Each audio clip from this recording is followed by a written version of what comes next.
दिनांक 31 जानेवारी रोजी राधानगरी तालुक्यातील मांगोले आणि ठिपकुर्ले येथे पाण्यात बुडून झालेल्या अपघातात 2 जणांचा दुर्दैवी मृत्यू झाल्याच्या घटना घडल्या आहेत।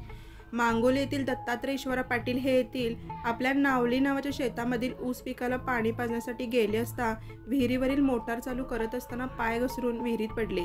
ही घटना समजल्यानंतर त्यांना उपचाराकरिता सोळांपूर येथील ग्रामीण रुग्णालयात नेले असता डॉक्टरांनी त्यांना मृत घोषित केले।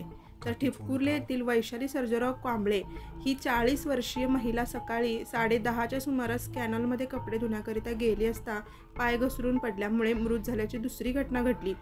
त्यांनाही उपचार करताना सोळांपूर रुग्णालयात नेले असता डॉक्टरांनी मृत घोषित केले।